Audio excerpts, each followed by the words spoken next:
What if your worst beginner photos weren't actually bad? They were just badly edited. Today I'm digging up an old RAW file that I completely butchered when I was first starting out to see if fresh skills and better editing tools can finally do it justice. At the time I thought this was my very best work, but 9 years later it's honestly painful to even look at. Let's find out if nearly a decade of hard-earned editing experience can finally rescue this disaster of a photo. So this is an image from the Oregon coast. This is the 100% RAW file. As you can see, it was definitely underexposed to protect the sky. Looking back on this now, I definitely should have bracketed this. That would have been the best photographic technique to create the cleanest file, but that was way beyond my scope of ability at the time. So this is what I ended up with. Now, as far as the edit that I applied to it, keep in mind, this was 9 years ago, and yes, it is quite awful, and it is painful to look at. So let me go back up here to library, and let's just squeeze over here, and there it is right there. That is my edit from 9 years ago. Once again, this is the RAW file, and this is where I am at right now. And yes, I'm sure you can agree, this is very painful to look at. This is very, very rough. But there are some things that I do enjoy about where this photo is at right now. I do think I captured it okay. I like the shutter speed that I used. There was definitely some nice water motion or motion in the water right through here. So I think that looks okay. The composition is okay. I'm not really sure what happened here if I was trying to include a little bit of foreground right there, but that is definitely a distraction I will want to clean up in the new edit and maybe clean up these things as well. And of course, just the overall edit itself needs some serious polishing, but I hope that my skills have improved over, like I said, the last 9 years. And I definitely know that the editing tools have substantially improved from where they were 9 years ago, almost a decade ago, to where they are at today. So let's go back to this RAW file and let's jump right into it. The very first thing that I want to do, and this is my exact same workflow on every single photograph for the most part, I always want to balance the exposure to begin with, just so I can even see what I'm really working with, because as you can tell right now, this is really, really dark. So I don't even know what I'm working with. So I usually would like to come down here and start with the black point or the shadows. I'm going to bring the shadows up a fair amount to maybe somewhere around here to start. Then I'm going to come down to the black point and I'm going to bring that up a fair amount as well to about right there. And as you can tell, that right there, just 2 sliders, made a substantial difference. Next, I'm going to come over here to highlights. I'm going to bring the highlights down a fair amount to about right here. I think looks pretty good. And then I'm going to bump up that white point a little bit as well, I think, to something about maybe in the 50-ish range, maybe about right there, I think, maybe a little bit more. And then like all photos, I'm going to increase the texture to 15. I'm going to bring the clarity down to around 20 to about right there. And I don't think I'm going to do anything with vibrance or dehaze. Actually, I take that back. I'm going to reduce the vibrance a little bit because I already know some of the things that I want to do to this photograph, and those adjustments are going to make some of these colors really blown out, if you will. So I'm going to go ahead and just kind of dial that back just a little bit. So now that pretty much everything is balanced here, so I can see what I'm working with. And once again, this is where we started and this is where we are at right now, before and after. So now that everything is balanced, I can see what I'm working with. Finally have a palette that I can use. After that's balanced, the exposure is balanced, the overall exposure is balanced. Next thing I like to do is to go ahead and enhance the color. So I'm going to come down here to the calibration section. I always start at the blue primary channel and work my way up. I'm going to take this saturation and I'm going to bring this up a fair amount to nothing crazy, nothing like that, but maybe around here I think looks pretty good. I'm going to actually, do I want to do anything with the hue here? I really want to make that green of the trees on top of the C-stack stand out. It's one of my favorite parts about this photograph. I do think I'm going to bring this hue over to the left just a touch. I'm going to bring the green primary saturation up a fair amount to maybe about right here. Green primary, like I said, I want to make those greens really pop. So I'm going to bring that over a fair amount as well, maybe about right here. Red primary saturation. Let's bump this up a good amount, maybe there. And the hue to, what do I want to do with the hue? Maybe just bring that down just a little bit to a point right here. Let's toggle this section on and off. So a subtle but meaningful difference right there. And then after I do the calibration, then I go into the color mixer section and I start to kind of refine those adjustments that I just made in the calibration section. So I'm going to come over here to color mixer. I'm going to start with luminance. If you are not familiar with what luminance is, it is very powerful. It's basically the brightness value of a color. As you can see, I'm swinging the green channel back and forth. And you can see the greens are definitely popping a little bit more. I'm going to bring that up a fair amount to, where do I want to bring this up? Maybe plus, yeah, I think about there looks good. The yellows, let's bring this up a good amount too. Maybe about right there, I think looks good. And then the orange. Yep, there's a little bit of orange in there. I'll bring that up just a little bit. I really want to be able to see what's happening in the C stack because it was so dark, it was so muddied up. I'm really trying to create separation in the tone, separation in the colors, because at the end of the day, it's a pretty simple photograph.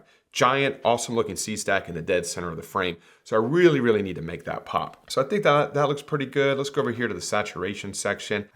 I know for one thing, I want to bring down the blues a good amount, something to about minus 50-ish range, I think looks good. I know I'm going to make an adjustment for the sky later, and that's really going to make those blues stand out. So I'm going to go ahead and desaturate those. Once again, a little bit of forward thinking. I have a plan for the photograph, and I'm just starting to execute things in advance, if you will. So I'm also going to come over here to the greens. I'm going to dial that back just ever so slightly. And then I'm gonna also come over to the hues a little bit. I'm gonna shift the greens more towards green. As you can see, I see how deep that green gets. I'm not gonna go overboard with it, but maybe to about right there. And then I'm gonna shift these yellows a little bit more towards green as well. Here, I think looks pretty good. And now let's see where we started. So that's raw, and this is where we're at right now. It is definitely coming a long way. I think the colors are really starting to come out, which I think is one of the best parts about this photograph. I do like the blue in the sky, but my next adjustment is gonna really make those blues stand out. So that's why I desaturated those. So I'm gonna come up here to the masking section, and I'm gonna use the new landscape tool, which should do a pretty good job at selecting the sky and the water, which is what I was hoping. So I definitely want the sky mask, and I want the water mask as well. And I'm gonna hit create new mask, and I'm gonna come up here and start with sky. So I'm gonna bring the highlights down a fair amount to maybe about right here. I think looks pretty good. I'm gonna bring those shadows down a little bit to about right there. I'm gonna bring the black point down a little bit to maybe about here. I think looks pretty good.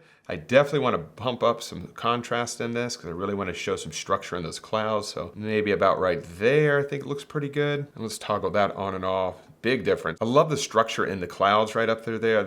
It's very, very nice. Lots of just drama and a little bit of mood there. I'm gonna come down here to water now. I definitely wanna pump some contrast into the water here. I think that looks pretty good right there. Let's reduce these highlights a fair amount. About here, I think looks pretty good. And a lot of times when you take water and you reduce the highlights because you wanna make the water kind of have a little bit more detail in it, that water becomes a little bit gray and a little bit dark or muddy, if you will. So I like to counteract that by bringing the white point up a little bit. So let's bring this up, nothing crazy like that, but I do want to add a little bit of white to this, to something maybe in the realm of this. I think looks pretty good right there. And then let's also just add a little bit of clarity here, nothing insane like that, but I do want to really emphasize the structure of this water.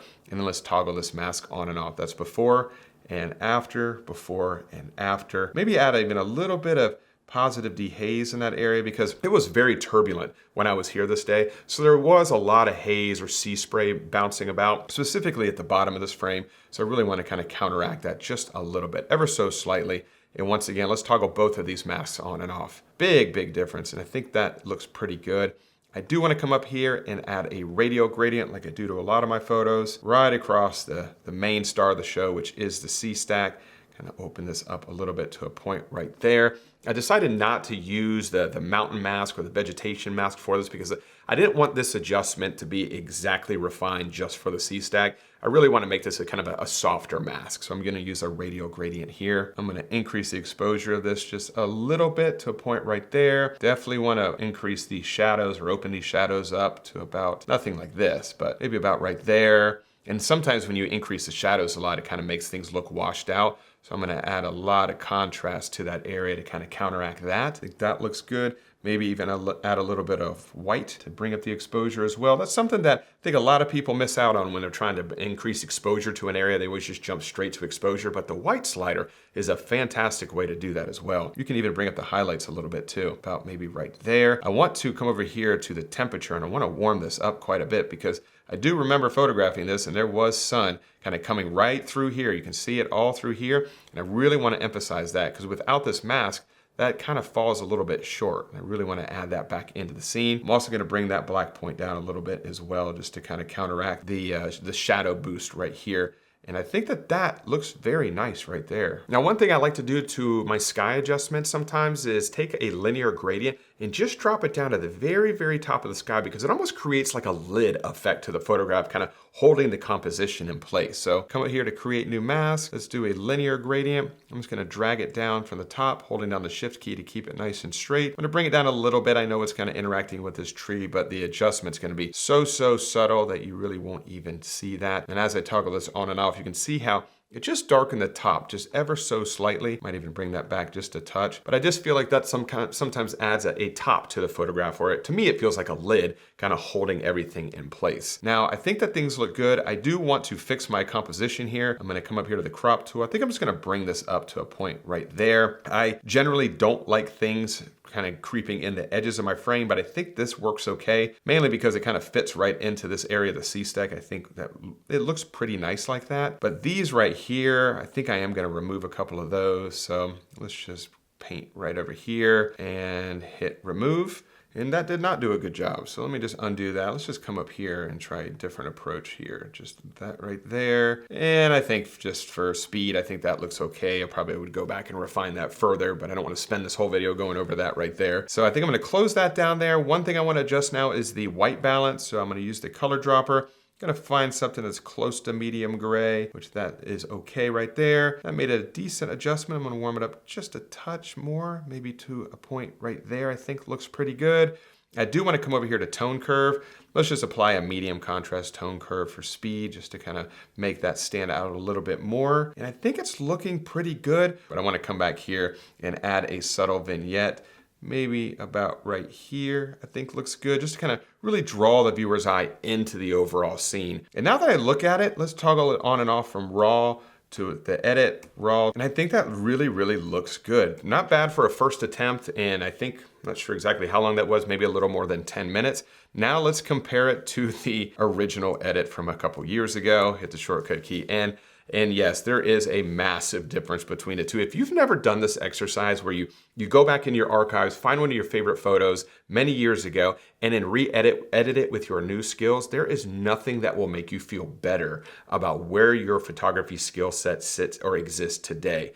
Editing old photos is a great way to really see how far you've come. And when I do these kind of things, like I said, this is from when I really got serious about landscape photography. This is where I'm at now. And I think that the way I'm editing this now definitely has a much more realistic look, a much more subtle look. I didn't use tons of sharpening, which you can see how much clarity and how sharp this image is. This one looks a lot more subtle, a lot more soft, and I think this one is substantially better than the original edit 9 years ago. So like I said, if you've never done this before, I'd highly recommend you to do it because it will make you feel like $1,000,000 that your photography really is moving in the right direction. So I do hope that that information was helpful. I hope you're able to pick up at least one little nugget of information from my workflow that you can apply to some of your photos moving forward as well.